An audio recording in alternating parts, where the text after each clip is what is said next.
Hello everyone, peace be upon you. Before we begin, don't forget to hit the like button and subscribe, and stay with me until the end of the story. Also, leave a comment telling me which city and country you're watching from. I'd love to see how far my story has reached.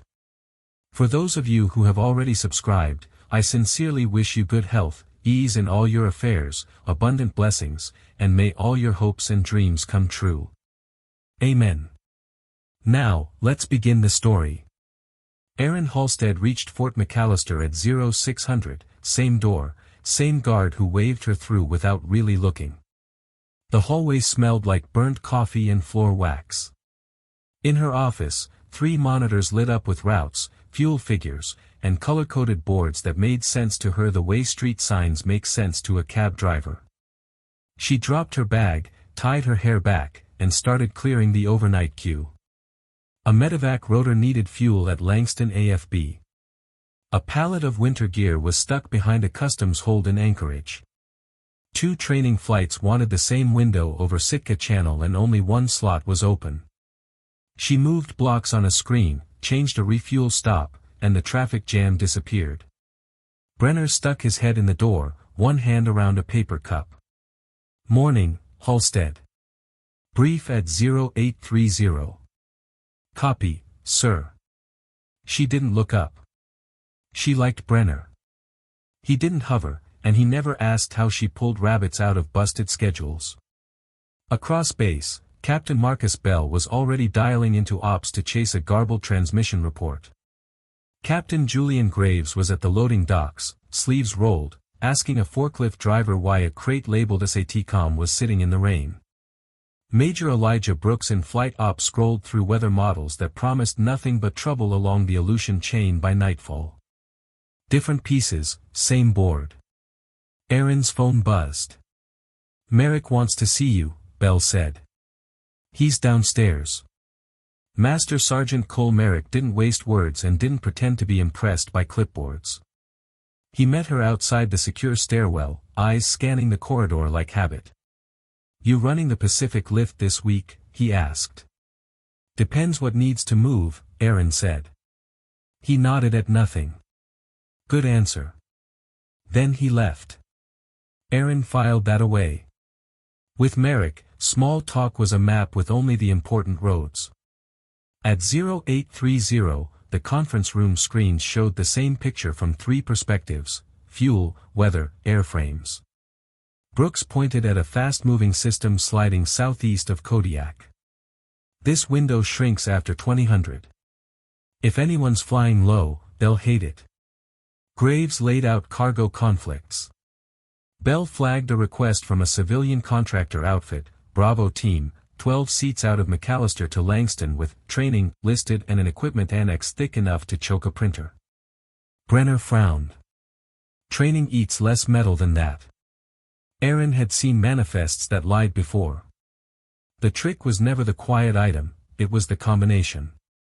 Cold weather survival, trauma kits rated for blast, extra batteries for encrypted radios, and a note about SAT uplinks that didn't match the training range. She didn't say anything, her job on paper didn't include wondering why. She flagged a routing option anyway, a path that kept helicopters near refuel points without telegraphing the pattern. On the tarmac, Commander Jack Dorsey, Raven lead, walked past 2 crews running pre-flight checks. He carried his helmet like a grocery bag and glanced once at the cloud ceiling.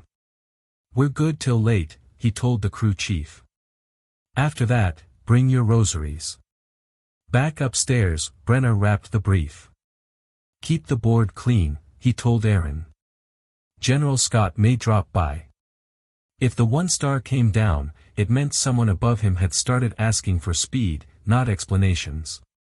Aaron returned to her desk and watched little dots crawl across maps.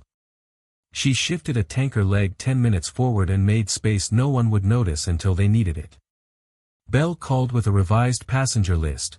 Bravo Team, confirmed. Graves messaged that their pallets were sealed. Brooks sent one more weather update that said the same thing in meaner words: tonight will be ugly. At 1600, the sky over McAllister went iron gray. The base felt like a held breath. Erin checked the board one more time and caught herself staring at Bravo team's line item. She didn't know their faces, but she knew the rhythm of people who were about to do something that wouldn't fit on a form. She printed a revised flight strip and slid it into the slot. Brenner walked past her door again. "Anything I should worry about?" "Only the usual," she said. He nodded and kept moving. Erin watched the screens, the colored routes, the numbers that pretended to be neutral. Outside, a wind hit the flag hard enough to crack it like a whip. Somewhere on that map, a gap was opening and someone would try to use it. She didn't know when the first call would come, only that it always did, and when it did, she would already have the pieces lined up so no one had to ask how. It came at 18:17. Bell's voice hit her line flat and fast. "Ops, Bravo team just missed a scheduled check. Weather over Kodiak turning nasty. They're asking to push comms through our net." Erin rolled her chair closer, split a screen, and pulled the route layers wider. "Patch them." Static cracked, then a calm voice under gunfire. "Bravo actual. Contact light to moderate. Extraction window closing. Requesting immediate redirect." Brooks leaned into the doorway with a printout. "Wind shear building along the peninsula. If they're low, they're getting slammed." Brenner called an emergency brief. By the time Erin got downstairs, the room was loud. Graves argued payload limits. Brooks warned the ceiling would drop below safe minimums. Bell wanted Coast Guard in the loop. A major from another shop asked why contractors were anywhere near that sector. Brenner kept his palm flat on the table. One at a time. A secure line flashed. A new face in a dark suit appeared on the screen, said "training exercise," and offered no details. The temperature in the room moved from tense to brittle. General Scott stepped in, quiet but heavy, and took a chair without a word. Dorsey called from Langston, "Birds ready to spin. I'll need a corridor and gas waiting." Erin stared at the manifest again, the one that pretended to be training. The combination wouldn't leave her alone: cold weather med kits, extra encrypted batteries, uplink notes that didn't match any range. She felt the old muscle memory tighten in her chest, the part of her brain that never stopped mapping contingencies. Another blast of static filled the speaker. "Bravo actual. Taking accurate fire from elevated positions. We can hold for 30. After that." The argument rose. "Range is marginal. We do not have ROE for this. If we wait, we lose them. If we launch, we could lose 2 aircraft." Erin watched the board and saw the one gap she'd built at noon open like a door. She didn't plan to speak. She'd trained herself not to. But the room was spiraling into noise, and noise wastes lives. She set her hands on the console and spoke evenly, not loud, just final. "Establish secure to Raven Base. Authentication Winterland 77 Alpha. Task Tactical Air for Grid 477893 by 196247. Valkyrie 6 requests extraction with full combat support." The words landed like a dropped toolbox. Chairs stopped moving. Heads turned.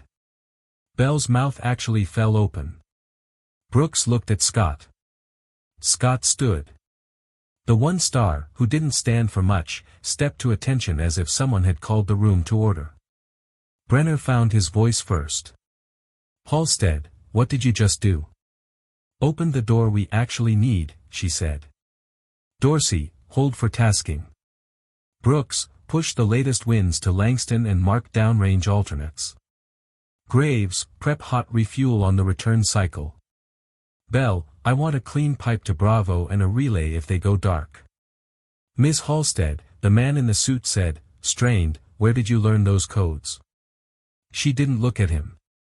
Same place you did. Now either clear the channel or help. General Scott dropped back into his chair, eyes locked on her. Proceed. The speaker clicked. A new voice, steel and no small talk, Valkyrie 6, Raven base copies. Winterland 77 Alpha authenticated. You are green for tasking. Aaron nodded once. Raven lead, corridor is yours. Bravo actual, hold your line. 12 minutes. Do not burn ammo, you don't have to. When we call smoke, you move. Static, then Bravo's answer, thin but steady, copy, Valkyrie 6. We'll be here. Aaron glanced at the clock. 12 minutes is forever when someone is shooting at you. She started counting anyway. She kept counting. 10 seconds felt like a minute. At 60, Brooks slid a fresh wind plot to her elbow without speaking. At 120, Graves confirmed hot refuel trucks rolling at Langston. At 180, Bell pushed a clean relay to Bravo using a narrowband slice that wouldn't light up half the peninsula. Aaron didn't look away from the board. She nudged a tanker orbit 6 miles west, stole 5 minutes from a training route no one would miss, and gave Dorsey an exit lane if the valley boxed in. At 240, Scott leaned close enough that she could feel the weight of his stare. Are we early or late? He asked. Right on time, she said, and hoped the weather wouldn't make her a liar. Dorsey's voice hit the net crisp and dry.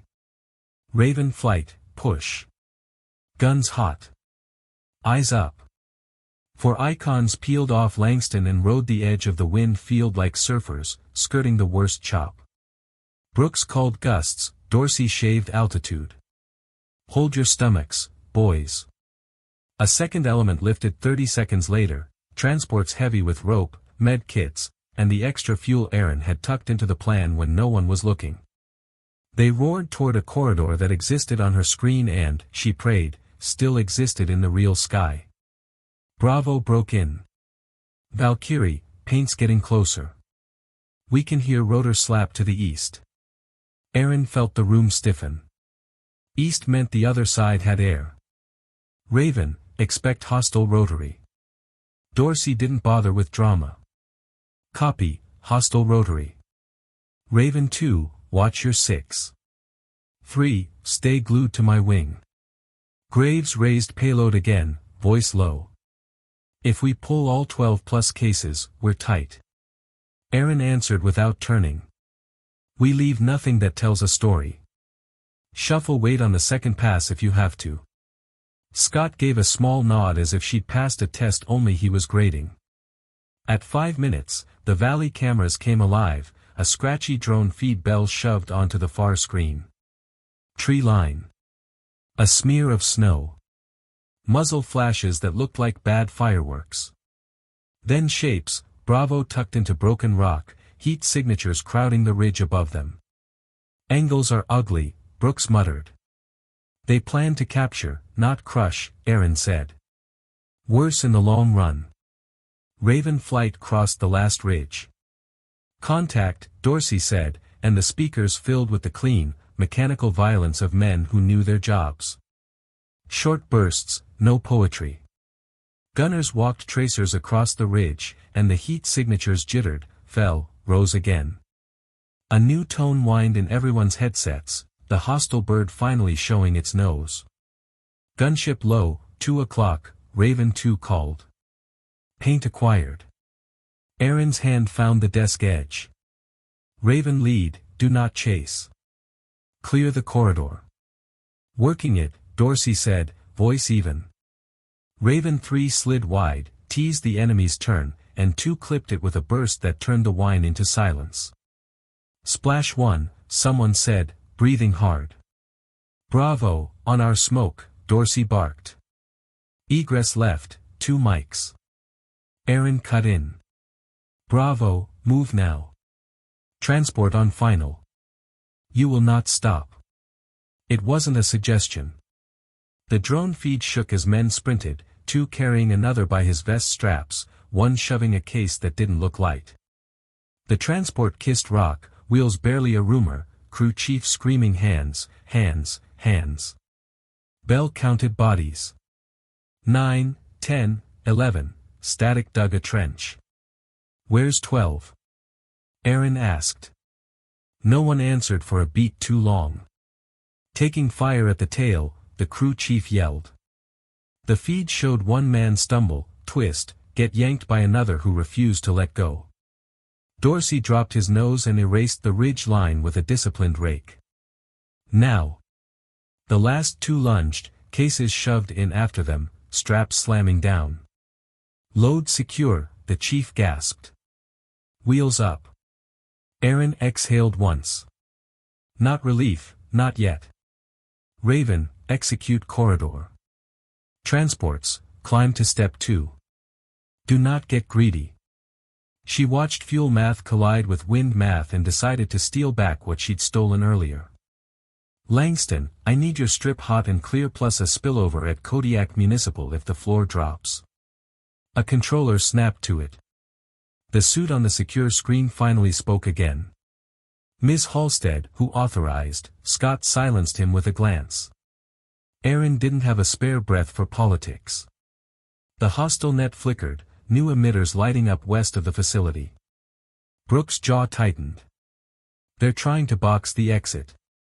Aaron moved the tanker orbit again and slid a secondary path along a shallow river cut she'd marked 3 hours ago when it was just a hunch. Raven, new line on my mark. You'll feel like you're threading a needle. You are. Copy needle, Dorsey said. Raven flight, heads on a swivel. The transports hit turbulence so hard their icons jumped. A crew chief cursed. A medic asked for an ETA that Aaron would not guess at. Bell held the relay like a violin, keeping the net clean enough to breathe. Valkyrie, Bravo actual came back, voice hoarse but standing, we're up, but we're heavy. If we take that river cut, we'll need an extra sip. Aaron had already bent the orbit for it. Tanker's yours for 90 seconds and not one more, she said. Make it count. They made it count. The refuel was short and ugly, bouncing in chop that wanted to throw hooks. Good flow, disconnect, go, Dorsey called, and they went, shouldering into the last bend where the map said the wind would gouge and the ground would lie about how close it was. Graves whispered the landing order into her ear, she pushed it to Langston. Brooks called the last gust like a coach counting punches. Bell wiped a sleeve across his forehead and didn't notice he'd done it. Raven lead to Valkyrie, Dorsey said, voice tight for the first time. Corridor holding, transports committed. We're almost home. Aaron watched the clock bleed seconds. Almost was not a landing. Almost was a promise the sky could still break. And then, through the open channel, a new sound crept in, another rotor profile, wrong angle, wrong time, rising fast from the west, exactly where the river cut spit them into open air. New rotor, high energy, closing, Raven 2 snapped. Brooks' weather plot flickered with a sheer spike like a blade. Aaron didn't blink. Raven lead, do not chase. Protect the transports. Bravo actual, heads down. The hostile bird knifed into the corridor, nose low, trying to split the formation. Dorsey's tone went iron. 3, drag him left. 2, cover the step. Raven 3 rolled, showed a tempting tail, and the enemy bought it. 2 slid under and hosed a tight burst into the intake. The wine climbed, broke, then stuttered back to life, hurt but mean. Not dead, Bell said, half prayer, half warning. Fuel math and air math slammed together. Aaron saw the fragile line wobble. Raven lead, if he presses again, you finish it. Transports, commit to Langston. No sightseeing. Dorsey breathed once into the mic, copy finish. The hostile tried for one more cut, but 3 snapped a climbing turn that stole its angle, and 2 walked tracers into the gearbox with the kind of patience that makes fights short. The rotor coughed, tilted, and ate a slope in a spray of white and metal. Nobody cheered. Dorsey just said, corridor clear. Graves' voice came steady. Landing order locked. Med bay hot. Hot refuel standing by. Aaron didn't look away from the board. She slid a final strip to Langston, runway, ambulance, ramp. No stack-ups. Park, offload, move. Brooks worked the last gusts like a metronome. Floor dropping fast. If they're not on deck in 5, they're in soup. Erin caught Scott's eye. He gave one firm nod. She keyed the secure line. Raven base, Valkyrie 6. Phase 3 authorized on my mark. The first transport kissed concrete. Wheels down, the crew chief said, voice shaking with adrenaline. Men spilled into cold light, one limping, two on a litter, cases hauled like they held the last copy of the truth. Second transport rolled final. Dorsey's element swept the exit lane, then pivoted as one toward the target grid. Erin brought the satellite feed full. The facility lay half-hidden in broken ice, dishes wrapped in snow nets, vehicles tucked under camo tarps. It had been designed to look like a weather camp to anyone who wanted to be fooled. Raven flight, Erin said softly, guns free on all emitters and antenna. Confirm gun cams recording. Recording, Dorsey answered. Raven, mark your targets. Short work. The first rockets landed like punctuation. A dish shattered, a mast folded, a generator spat blue flame and died. Secondary pops rolled down the valley. The remaining ground fire tried to talk, then went quiet in the kind of silence that means choices just got taken away. Bell kept the pipe clean to Washington without letting them steer. A clipped voice asked for status. Erin delivered it in 14 words, personnel extracted, evidence secured, hostile site undergoing complete neutralization. Continuing per tasking.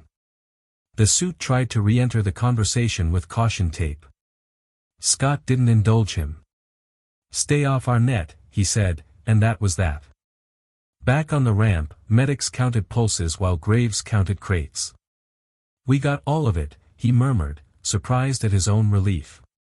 Merrick appeared beside the litter like he'd been there all along, squeezed a shoulder, said nothing. The second transport thumped down. Erin checked her clock. They'd stolen back 4 minutes from a sky that didn't like being robbed. Raven lead, status, she asked. Target's black, Dorsey replied. One structure still throwing heat. Erin zoomed the feed and saw a narrow bunker mouth breathing warm air. She didn't hesitate. Put a hole in its memory. Then broomed the yard. A gun run blew the roof like a bad secret, the bunker sighed once and went cold. Dorsey's voice lost a notch of tension. Sight is ash and snow. Brooks dropped the final weather card on her console, ceiling collapsing over the corridor, ice in the layer. They had cut it to the bone. Erin keyed all hands. All elements, egress now. No victory laps. She watched helicopters turn for home, watched tiny icons march into safe boxes, watched numbers slide from red to black. In the glass, she saw her own face, calm, a little older than it had been this morning. Bell's headset crackled. Valkyrie 6, Bravo actual. 12 accounted for. 1 urgent, 2 litter, 10 walking. Cases intact. If you're the voice I think you are, thanks. Erin didn't smile. Save it for debrief, she said. You're not home until you're behind a door. She let the room hear it too, we finished the job by finishing the job. Outside, snow began to fall over Langston in slow, heavy flakes, and the map finally stopped trying to kill them. Erin let the room exhale, then pulled them straight into the next fight, the one with time, paperwork, and politics. Graves, chain of custody on every case, photos, signatures, digital hash, the works. Bell, lock down comms. No outside traffic without my say. Brooks, pull the last 10 minutes of wind and radar so our story is 1 line, not 2. Dorsey, as soon as your birds are down, debrief your crews, gun cam to evidence, fuel logs to ops. Brenner circled the table, collecting shaken glances and handing them tasks. Scott stood with him, a quiet wall behind everything. On the ramp, med teams wheeled the urgent casualty toward the bay. One of Bravo walked with a hand on the litter rail, silent, jaw set. Merrick matched his pace and kept him moving. Inside, the cases opened under bright lights, drives in shock sleeves, printed schematics, a laminated frequency plan with handwritten corrections. Graves snapped photos, tagged each item, and slid them into numbered tubs. "We keep it boring," he muttered, meaning, "we keep it clean." The secure line from Washington came back hard. The same suit, now with company, asked for preliminary totals, copies, an immediate pass to senior principals. Erin kept her answer flat. "Not until physical custody is sealed and personnel are cleared by Med. You'll get your package on a restricted pipe with a checksum and a witness chain." The suit tried authority. Scott cut him off. "You'll get what you're cleared to get when it's ready." Dorsey's crews filed through a quick, tight debrief. No boasting, no color. Times, headings, ordnance, contacts, fuel, comms, done. Gun cam feeds transferred and verified. A crew chief rubbed his eyes once and went back to cleaning a microphone as if the plastic could forget what it had heard. Brooks handed Erin a weather summary that framed the impossible as planned risk. "We threaded it," he said. "Barely." She nodded. "Barely is still threaded." Bravo Actual joined the table on a crutch. He put down his name and a concise account instead of a war story. "We were never training," he said, not apologizing. "We were collecting proof they were inside our water and inside our net." Brenner didn't flinch. "You got it. We got you." Merrick checked the man's eyes like a medic, then stepped back into the wall. By midnight, the ramp was quiet. Snow stacked on rotor blades like blankets. Inside, the evidence tubs lined a locked cage, seals bright and ugly. Erin built the executive brief in bullet points the way she built flight plans, lean, timed, no flourishes.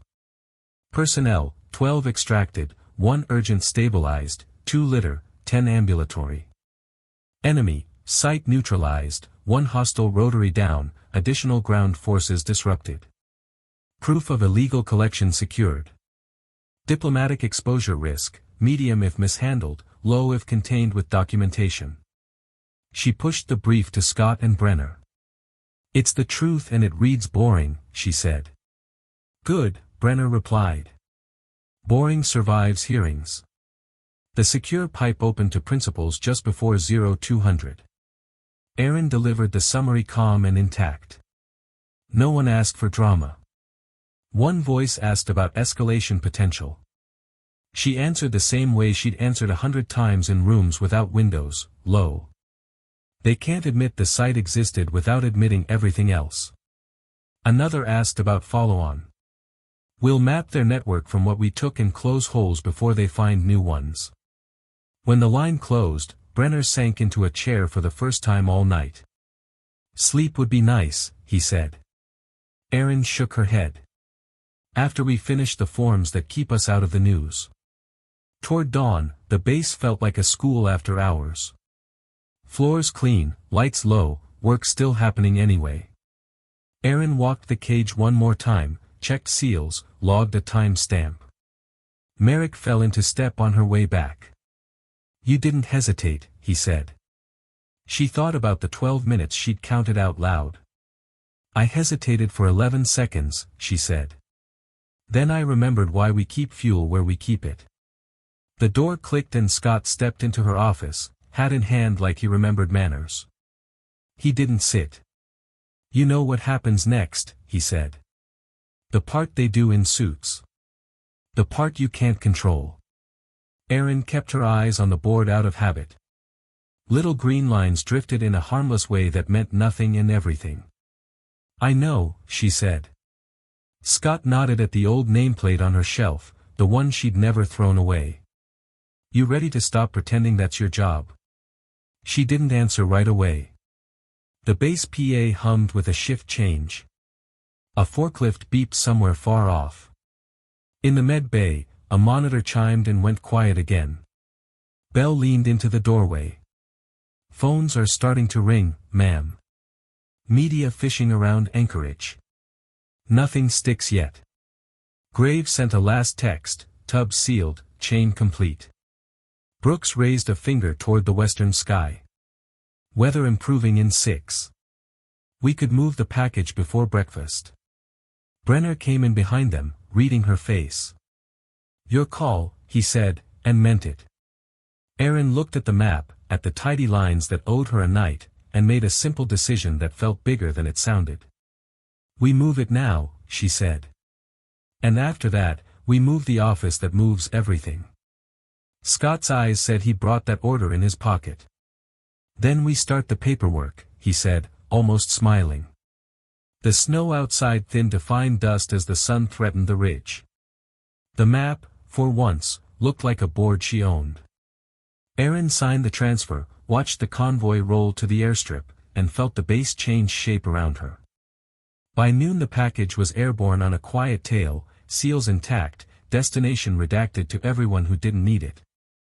By evening, the orders arrived folded inside jargon, established the Pacific Intelligence Operations Center under Fort McAllister, Interim Commander Aaron Halstead, authorities consolidated for maritime intel and rapid action. Brenner read them, then looked up. You asked for this, didn't you? She met his eyes. I asked for the tools. This is a room to keep them. They took a storage level under Building B and turned it into a nerve center in 3 weeks. Brooks laid in the data wall, a clean grid of feeds that didn't crash when it mattered. Graves wrote the playbook for evidence handling so precise that lawyers would quote it back like scripture.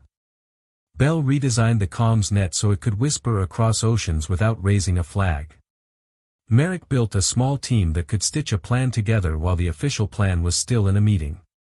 Dorsey rotated crews through cross-training, pilots who could talk intel, intel who could speak fuel, fuel who could brief risk like ops.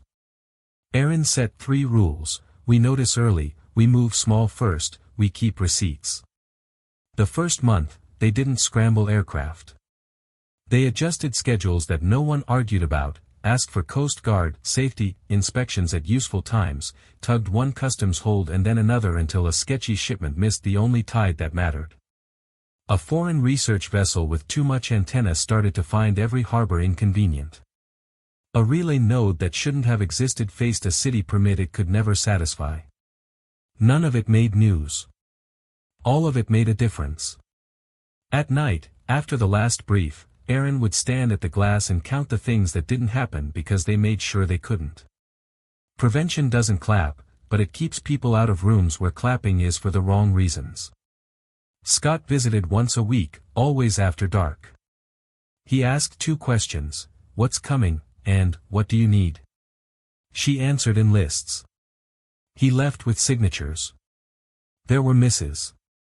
A trawler slipped a net and parked too close to a cable they cared about. A contractor spilled more to a friend at a bar than a clearance would allow. They learned fast, patched holes, wrote it down. Erin didn't punish honest mistakes, she killed repeat ones. The team got sharper because they knew the standard was simple: do the job at the speed of the problem. The first formal test came quiet and ugly. A set of ocean sensors, bound for the Sulu Basin region, rerouted through a port with lazy inspection. Papers said environmental study, the gut said something else. Bell flagged the timing, Brooks matched it to a window when a submarine transit would be vulnerable, Graves found the broker's habit of mislabeling fiber spools. Erin didn't throw a flag. She moved trucks, pushed a safety drill that closed a pier, arranged a joint exercise that filled the channel with small boats at the right hour. The shipment missed its ride. No headlines. Just a long sigh in a room with no windows. When the ribbon cutting came, there was no ribbon. Brenner shook her hand in the hallway and called her director like he'd always planned to. Merrick leaned on the doorframe and said, "You own the board." Dorsey left a flight patch on her desk with a Sharpie line, "Raven flies where logistics points." Brooks taped a single page above the duty console, "What needs to be true for this to be easy?" Graves sent a form number. Bell brought coffee that didn't taste like a mop bucket. She kept the old nameplate in a drawer on purpose. Not as a disguise, not as a joke. As a reminder that the most dangerous lie in a headquarters is that strategy happens far from forklifts. She'd spent years being the person who made sure the forklift was in the right bay and the fuel truck wasn't late. Turns out that was the job. You just tilt the camera wider, add satellites and treaties to the checklist, and keep counting. On a gray morning, Scott asked if she missed flying nights that felt like coin flips. Sometimes, she said. But I like beating people on Tuesday afternoon with paperwork they never see coming. He laughed, real and tired. Keep doing that. They didn't make speeches about Kodiak. The people who needed to know already did. The ones who didn't needed a world where it never happened. Aaron walked past Langston one evening and watched a crew chief showing a new kid how to coil a hose so it wouldn't trip a man running with a stretcher. She nodded to herself. That was the work too. Months later, a memo crossed her desk from a place that didn't use letterhead. It thanked her team for outcomes not described and asked what would help next year. Aaron circled 3 lines: talent, time, and room to move before the first alarm. She sent it back. Then she went downstairs, checked the board, and slid a tanker orbit 6 minutes forward to make space no one would notice until they needed it. The room hummed, quiet and busy. The map, again, looked like a board she owned. Not because she was the loudest person in it, but because she put pieces where they mattered before anyone else knew they might. The lesson was simple enough to write on a whiteboard and hard enough to live by that most people forgot it. The fight is won by whoever gets the right things to the right place at the right time. Titles change. Weather changes. Rules change. The math doesn't. Aaron set her watch 5 minutes fast and went back to work.